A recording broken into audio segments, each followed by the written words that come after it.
মরশুম শুরুর আগে খারাপ খবর কেকেআরে। হ্যাঁ বন্ধুরা, কেন এই খবর বা কি হয়েছে কেকেআরে, চলুন জেনে নেওয়া যাক আজকের এই ভিডিওতে। এবার আইপিএল থেকেও হাতছাড়া হতে চলেছে সেই অধিনায়ক। হ্যাঁ বন্ধুরা, কথা হচ্ছে ভেঙ্কটেশ আইয়ারকে নিয়ে। 23,75,00,000 টাকা দিয়ে ভেঙ্কটেশ আইয়ারকে কিনে নিয়েছিল কলকাতা নাইট রাইডার্স। এবার নতুন মরশুম শুরু হওয়ার আগেই তিনি চোট পেয়েছেন।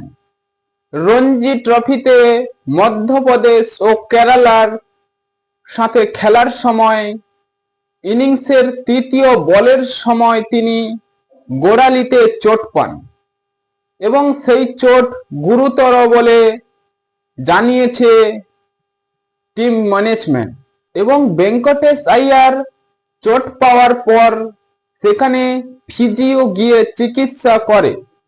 কেকেআরের নতুন মরশুম শুরু হতে চলেছে, সেখানে ভেঙ্কটেশ আইয়ার এমন চোটের কারণে টিম থেকে বাদ পড়বে, এ তো ফ্যানদের জন্য খুবই আশ্চর্যজনক একটি বিষয়।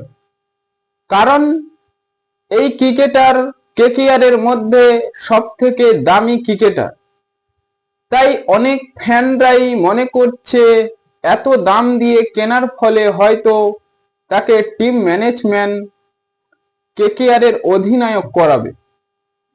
কিন্তু সামনে এসেছে যে বড় খবর, তিনি গোড়ালিতে চোট পেয়েছেন।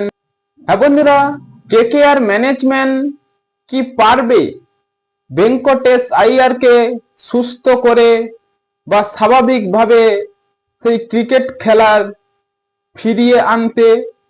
এখনই আপনাদের মতামত কমেন্ট বক্সে লিখে জানিয়ে দিন এবং চ্যানেলটি সাবস্ক্রাইব করে আমাদের পাশেই থাকুন। ভিডিওটি শেষ পর্যন্ত দেখার জন্য আপনাকে অসংখ্য ধন্যবাদ।